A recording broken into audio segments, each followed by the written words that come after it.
Welcome to the Conversation Lab. I'm Don Schaefer. If democracy begins in conversation, then we need to nurture a culture where ordinary people like us routinely talk about those things that help us understand each other, whether it's about climate, race, religion, gender, or politics. When we're trying to make sense of our city and the world we live in, every question comes with a set of assumptions about the nature of ourselves and our place in a larger world. The Conversational Lab provides a safe place to talk about some of those things. This program is produced by CFRO-FM in Vancouver. It's available on air and online on various platforms, and we appreciate the help of Vancouver's community groups. The reason I wanted to start the Conversation Lab is to try and figure out if there's a better way to hold a conversation. Language is a powerful tool when we're not arguing and we're listening to each other. So, how can we learn to change our conversations and build trust to affect positive social change? In other words, how do we change hearts and minds? Now more than ever, a person's social and political identity, such as gender, sex, race, class, sexuality, religion, ability, combine to create unique modes of discrimination and privilege as we meet this moment in history head-on and resist or engage how they're all interconnected. In a backdrop of climate change, COVID-19, and the largest civil rights movement the world has ever seen, I wonder if we have the capacity to disagree with someone in a way that isn't designed to shut them down. Can we find a common language around beliefs and values? And can we learn to speak to communities that can't speak to each other and fill what Andy Hoffman calls structural holes, where we can build bridges of understanding? Jan Fook is a professor and director of social work at the University of Vermont. She's a well-known international scholar. She's author of dozens of books and articles and widely recognized for her work on critical social work, practice research, and critical reflection. I was introduced to Jan while taking a course at the Praxis Institute at UBC, which was about systems change, where they introduced critical reflection. Critical reflection, it seems, is an extension of critical thinking. It asks us to think about our practice and ideas and then challenges us to step back and examine our thinking by asking probing questions. So I was thinking this may find some of the answers I was looking for and asked Jan to join us.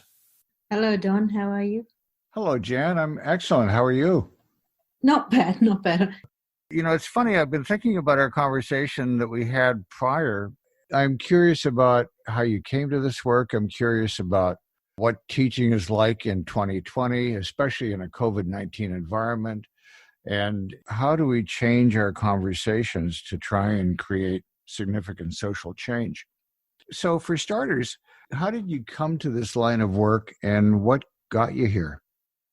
Oh, okay. It's a nice question because I've been doing a bit of reflecting on that. It strangely feels a little bit like accident because I come from, I'm third generation Australian-born Chinese. Okay, so still in that sense from a migrant family who was really interested in education, higher education, that is, but none of my preceding family members or nobody in the extended family has ever been an academic before. How I ended up here is quite a puzzle, but I always wanted to be a teacher when I was a child. My mother decided she wanted me to be a social worker when I came to university age. I did social work. I mostly only did it because I wanted to finish the course and see it through. I didn't enjoy it that much. I have actually said that publicly. And after 2 years of social work, a teaching job at a college came up and I leapt at it. And so I just went from there. So I've actually been an academic for, it must be nearly 40 years now. And I'm grateful that I've been in a profession like social work that has allowed me to pursue a teaching and an academic career within it. So why social work other than your mom kind of nudged you that way? Well, that actually was the main reason. Okay. I love the academic side. And I realised that as a discipline, it had so much room to move. I mean, it's interdisciplinary for a start. I love that. I love the connection with theory and analytical thinking with doing something about it. For me, that's great. It's hard, but that's great. I love the intellectual challenge of trying to understand the whole person in their whole social context, because when social work first started, there wasn't much theorising around that. So I always say we had to make it up, and I think we do so rather well. So that's been the intellectual challenge that's kept me going. And I love the range of work that is available, the range of skills that one can use. I feel like I use my social work skills all the time, no matter what job I'm in or what role I'm playing. So it's been very versatile, Don. And the people are nice, frankly. Which is important. Totally important. Yeah, totally important. They've got good values in general, which is just fantastic. And generally they try to get on with each other, and those things are just really important, especially in the workplace as it is these days. So looking at social work as a field, can you describe it in some kind of global sense? I think it has very basic principles and values in common, like social justice. Certainly that's what we say if we hear anyone else say. I think in different contexts that plays out differently. I always remember a social work colleague from India saying that it would be quite normal for a social worker to be in jail in India because they'd have been protesting about something. Whereas in Britain, where I am now, it's more normal for you to be a child protection worker and this in the service of the state. So that tells you something about the range of what social work is on about.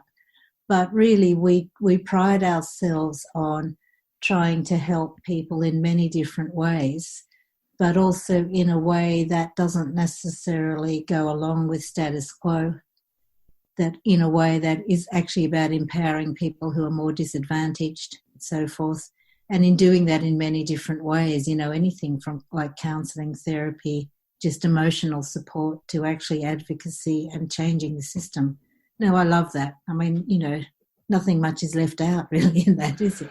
No, when you connect social justice with social work, it really comes alive. Yeah. It's brilliant. It's kind of a pity, I think, that a lot more people don't understand the breadth and flexibility and possibilities of social work. And I do see that more in the States, actually, even though we say in the States it's more like therapy-oriented.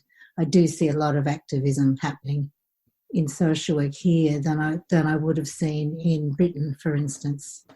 I find it very interesting to see the different country contexts. But I think in the States, because it's such a big country and it's also very diverse, there's room for a lot of different social work roles. And even for academics, connecting in with the community, civic engagement and that kind of thing.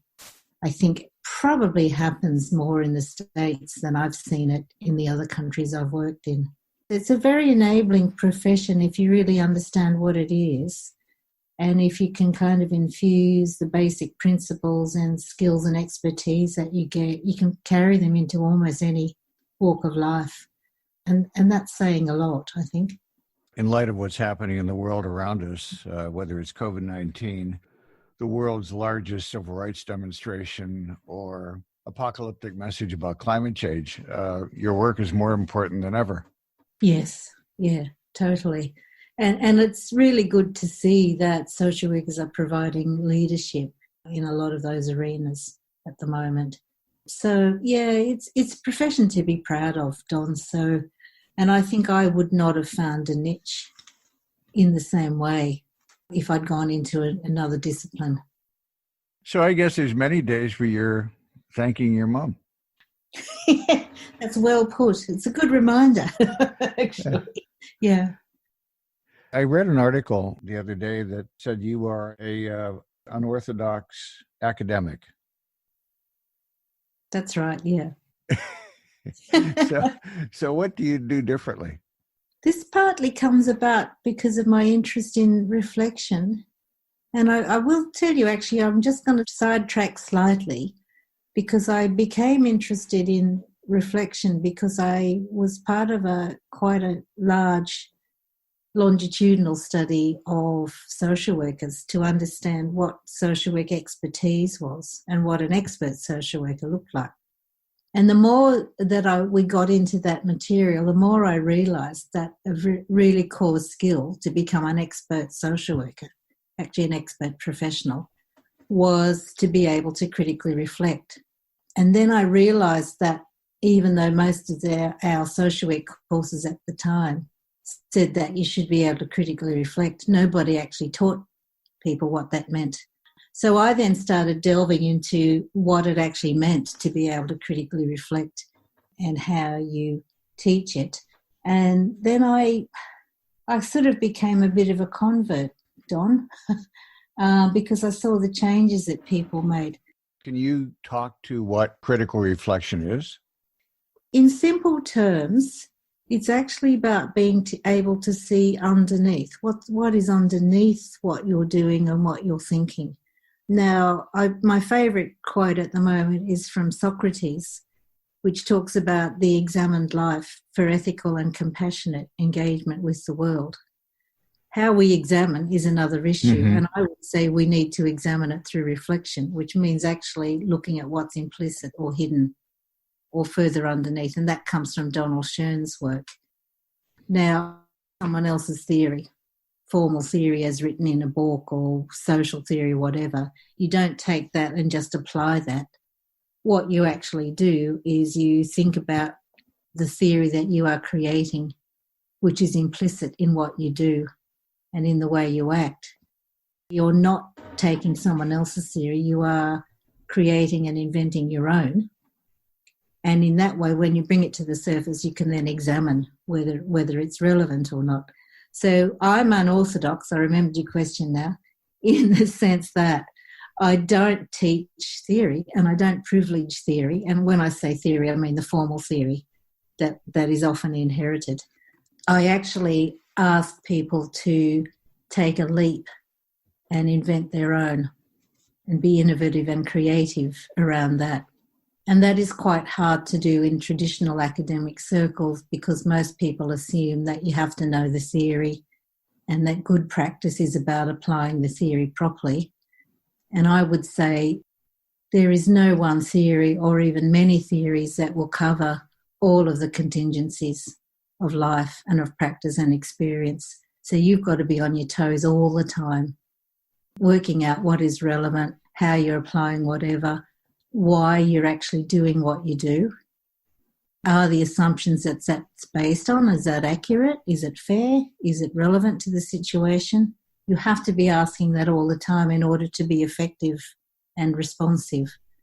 So I don't privilege theory. I think that's the simplest way of saying how I'm unorthodox. And I do find a lot of my academic colleagues are unhappy about that. They would never say that, but that seems very unacademic and very unintellectual to them. For me, theory is useful, like formal theory from someone else is useful, but it's only training wheels in the end. You need it as an initial guideline or parameter to size up what you're hearing, make judgments about it, give meaning to it. But at the end of the day, the expert practitioner creates their own theory and is aware of what they're creating and how and why it's relevant or useful or the right thing or whatever. It has me thinking about the conversations we have and how difficult it is to get out of the way of a good conversation because we have these values and beliefs or judgments that are leftover baggage or bad programming. So how do you get out of the way of a conversation? How do you remain neutral and open?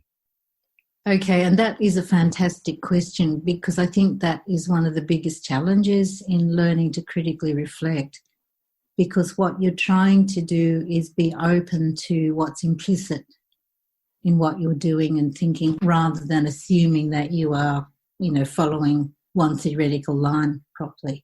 So the way you get out of the way is I suppose, what is inherent in the model that I've developed, which is that I've designed questions that we can ask ourselves or of each other, which help